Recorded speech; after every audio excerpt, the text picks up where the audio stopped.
Welcome to Jane's Diary, my loves. Today we're diving deep into a question that has plagued women for generations. Why are we so drawn to the bad boys, the heartbreakers, the ones who seem destined to leave a trail of shattered hearts in their wake? We get raw and real here, exploring the complex tapestry of human emotions. So, grab your favorite beverage, get comfy, and let's unpack this together. If you love content that challenges your mindset and helps you make better choices, hit the subscribe button and turn on notifications so you never miss a video. One of the biggest reasons we're drawn to bad boys is the thrill of unpredictability. They have this air of mystery, like a puzzle begging to be solved. They break rules, live on the edge, and refuse to conform. This creates an addictive excitement that, let's be honest, many of us mistake for love. Have you ever found yourself obsessing over a man who was emotionally unavailable? The one who sent mixed signals and kept you guessing? That's not coincidence, my loves. Psychologists call this intermittent reinforcement, the same principle, believe it or not, that keeps people addicted to gambling. When a man gives just enough attention and then withdraws, it creates a cycle where we keep chasing, hoping for that next hit of affection.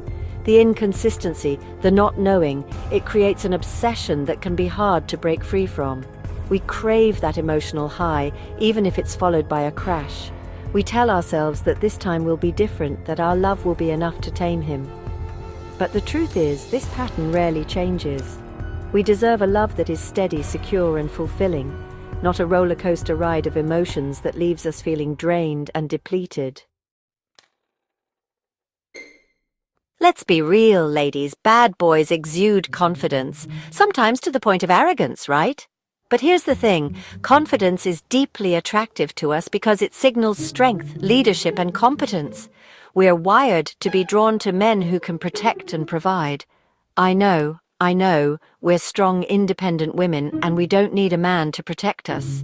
But even though the modern world doesn't require physical protection like in ancient times, that primal instinct, that desire for a man who can make us feel safe and secure, it still plays a role. And bad boys? They walk like they own the world. They don't seek approval, they make bold moves, and they take risks. This confidence can be intoxicating, especially for women who have been raised to be polite, reserved, and accommodating. But here's the catch, true confidence comes from within, from a place of self-love and self-respect. The bad boy's confidence is often a facade, a way to mask their own insecurities. And when that mask slips, we're often left with a man who is just as lost and damaged as we are. Oh, my sweet, hopeful souls, how many times have we fallen into the trap of thinking we can change a bad boy? We see them as projects, diamonds in the rough, just waiting for the right woman to polish them up. We believe that with enough love, patience, and care, we can transform them into better men. This mindset often comes from a beautiful place, my loves. It comes from our nurturing instinct, that deep-seated desire to heal and to help. But here's the hard truth. A man who doesn't want to change won't change. We can't force someone to become who we want them to be, no matter how much we love them. And trying to do so only leads to resentment, frustration, and heartbreak for both people involved. We end up drained, exhausted, and questioning our own worth, while the bad boy, well, he moves on to his next adventure. It's time to let go of the fixer mentality, my loves. We deserve a love that celebrates us for exactly who we are, flaws and all. Chapter 4. The Father Wound. This next one is deep, my loves, so buckle up. For some women, the attraction to bad boys is deeply psychological. It's rooted in our past, in the very foundation of our childhoods. If a girl grows up with an emotionally unavailable or distant father, she might subconsciously seek that same dynamic in her adult relationships. The bad boy, who is hot and cold, emotionally distant, and hard to pin down, he reminds her of the father she longed for but never truly had. It's a familiar pain, a script that's been ingrained in her heart from a young age. She keeps trying to earn his love, hoping to rewrite the painful story of her past. But this, my loves, is not love. It's an unresolved childhood wound playing out in her adult relationships. And until she heals that wound, until she recognizes that she is worthy of love and respect, she will continue to attract men who mirror the patterns of her past. It's about recognizing the patterns in our lives and having the courage to break free from them. We have the power to heal, to grow, and to create a new, empowering story for ourselves. Chapter 5. The Allure of the Forbidden. Let's be honest, ladies. There's something undeniably tempting about what we're told we shouldn't have, right? It's like that delicious slice of chocolate cake when we're trying to be good, the forbidden fruit, the off-limits romance.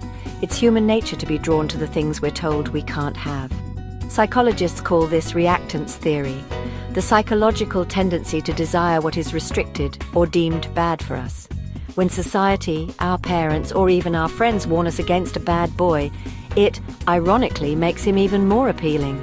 He becomes the ultimate act of rebellion, a way to assert our independence and to break free from the expectations of others.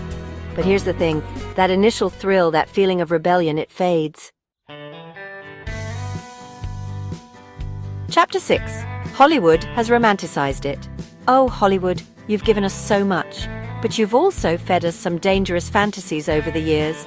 Think about it. How many movies and books have sold us the same tired trope? The brooding, emotionally damaged man who just needs the right woman to fix him? The player who suddenly changes his ways for the love of his life?